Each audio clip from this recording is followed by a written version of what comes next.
ኤርሚ ከኑሃሚን የሚፈልገውንና እስከዛሬ ሲጠብቀው የነበረውን ነገር አግኝቷል። እሱም በጣም ተደስቷል። በነገራችን ላይ ኑሃሚን ኤርሚን ታፈቅረዋለች፣ በጣም ከሚገባው በላይ ትወደዋለች። ነገር ግን አሁንም ድረስ ልታምነው አልቻለችም። ከሱ ጋር ካደረች በኋላ ጧት ተነስታ ቆንጅዬ የሆነ ወይም ደግሞ አሁን ያሉበትን ወቅት ይመጥነዋል ያለችውን ሙዚቃ ከፍታ ምግብ እየሰራች ነው። ኤርሚ ያን ሙዚቃ ሲሰማ በጣም ደስተኛ ነበር። ካልጋው ላይ ፍልስስ እያለ ያ ሙዚቃ ሲሰማ ፈገግ እያለ ነበር ከእንቅልፉ የተነሳው። ከእንቅልፉ ተነስቶ ልብሱን ቀይሮ ማርቤት በር ላይ ቆሞ ምን እየሰራች እንደሆነ ኑሃሚን ሲመለከት ነበር።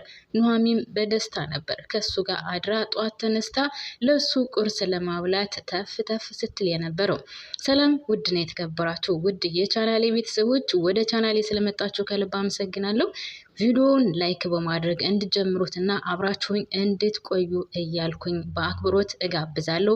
ለቻናሉ አዲስ የሆናችሁ ካላችሁ ደግሞ ሰብስክራይብ አድርጋችሁ የደወል ምልክቷን በመጫን ቤተሰቤ ሁኑልኝ። አመሰግናለሁ በድጋሚ ስለመጣችሁ።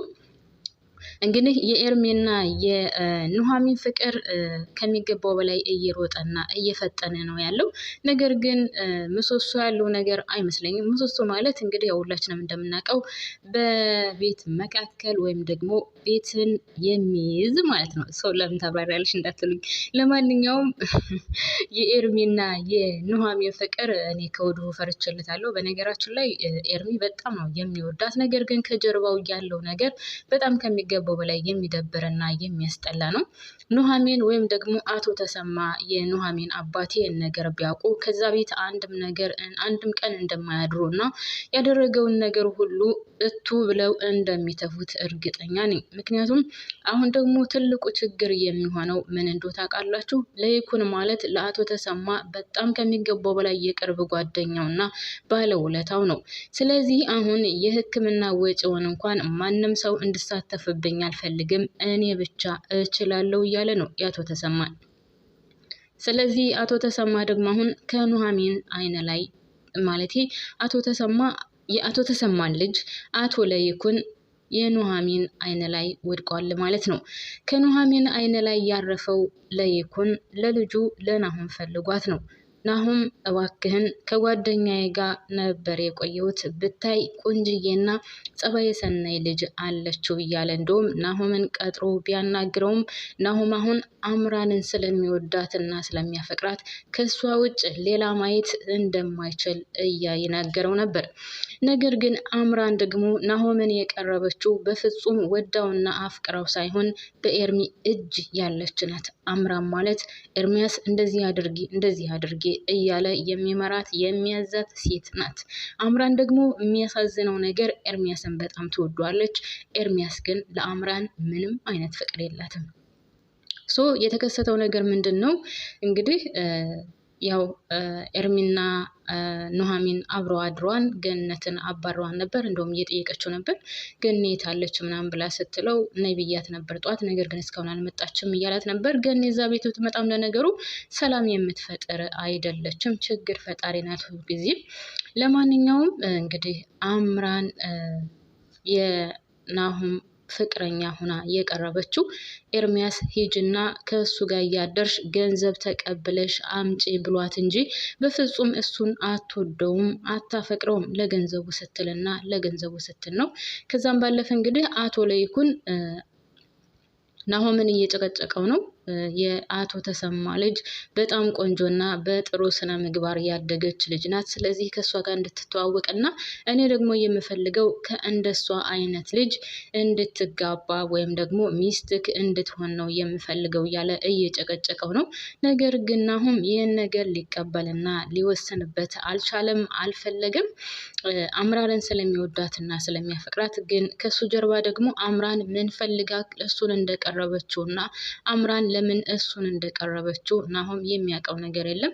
እሱ በጣም ነው የሚወዳት፣ በጣም ነው የሚያፈቅራት፣ ከልቡ ውስጥ አስገብቷታል። ሌላ ሴት ከልቡ እንድትገባ በፍጹም አይፈልግም። ስለዚህ አቶ ለይኩን ደግሞ ይችን ልጅ በፍጹም አይፈልጋትም። እርግጠኛ ነኝ እንዳንተ ጠጭና አጫሽ ሰካራም ነው የምትሆነው፣ ያንተ ጓደኛ ሆና ድሮስ ምን ጤነኛ ትሆናለች እያለ እንግዲህ አባትየውም እምቢ ብሎታል። ናሆም እንግዲህ ለአምራን ሲነግራት አባዬ ሌላ ሴት ያመጣልኝ እና ሌላ ሴት አግባ እያለኝ ነው፣ እንደውም ተዋወቃት ብሎ ነበር፣ እኔ አልፈልግም ብዬ ረግጬ መጣሁ የአባዬን ግብዣ እያለ ለአምራን ሲነግራት፣ አምራን ደግሞ በጣም ነበር የተናደደችው። ምክንያቱም የምትፈልገውን ገንዘብ ከሱ አላገኘችም። የገቢ ምንጯ ስለሆነ እንግዲህ አስባችሁታል፣ መኪና ሁሉ ገዝቶ ሰጥቷታል ማለት ነው።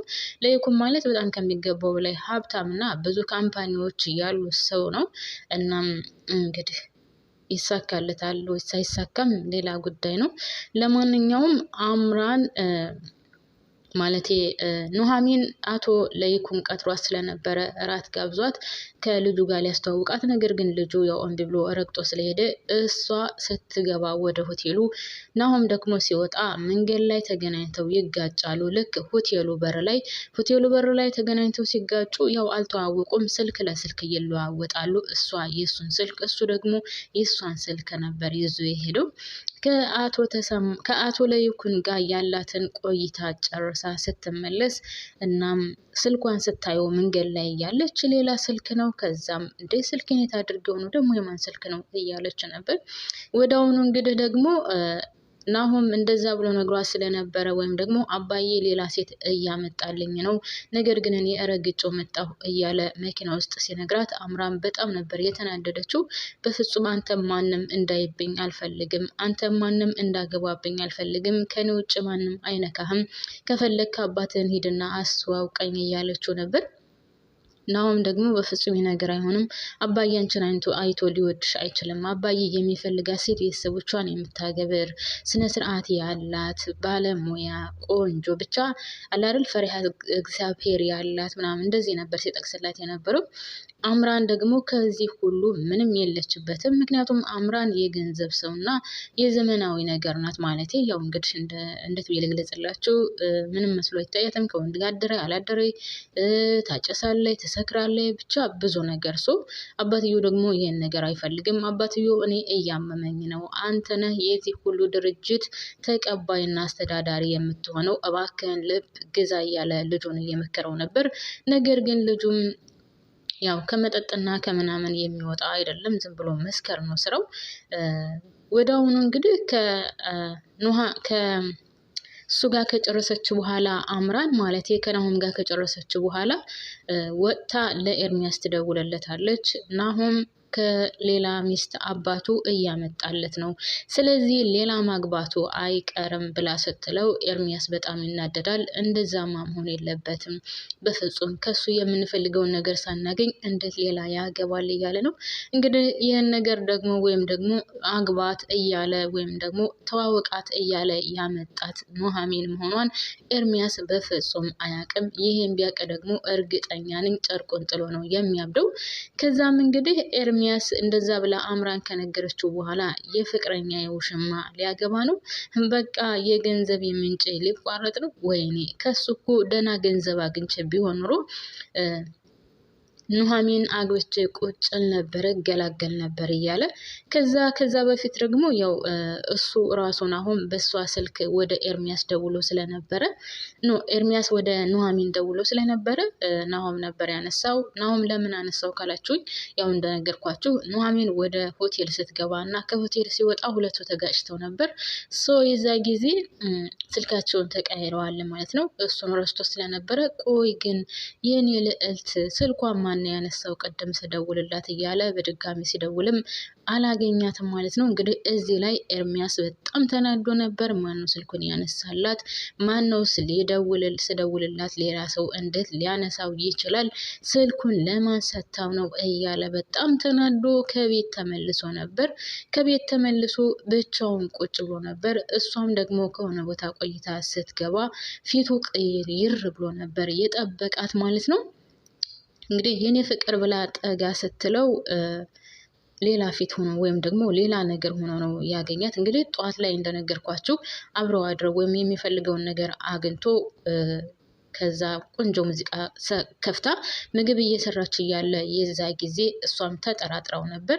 እኔ ወድጃለሁ፣ አፍቅሬያለሁ፣ ነገር ግን አሁንም ድረስ ውስጤ በፍጹም ሊያምን አልቻለም ሲላት ስትለው ኤርሚያስ የሚመለሰላት እሺ ከዚህ በላይ ምን ልሆን እባክሽን እመኝኝ እኔ ምንም አልጎዳሽም ቢላት በፍጹም እኔ እየቀለድኩ አይደለም፣ አዎ ወድጃለሁ፣ ነገር ግን ውስጤ ሊቀበል አልቻለም ስትለው በፍጹም አትመኝ፣ ከዚህ በላይ እኔ ምን ልሆንልሽ፣ ይልቁንስ ማታ ስደክም ያደርኩበትን ቆንጆ ቁርስ ስሪልኝ ሲላት እኔም እኮ እሱን ብዬ ነው አባቴ ሆስፒታል የተኛውን ትቼ ለአንተ ቁርስ የማዘጋጀው ምናምን እያለች ብቻ እንግዲህ ያው ፍቅር በፍቅር ነበሩ።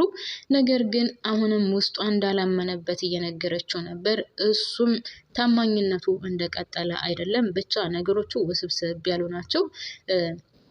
ያም ሆነ ናሆምና ኑሐሚን ተዋውቀዋል። ስለዚህ ሁለቱ ይቀጥላሉ ብዬ አስባለሁ። ወደ መጨረሻ ላይ ግን ኤርሚያስም እንግዲህ ኑሐሚን በቀላሉ አይለቃትም። ምክንያቱም በጣም ይወዳታል፣ ያፈቅራታል።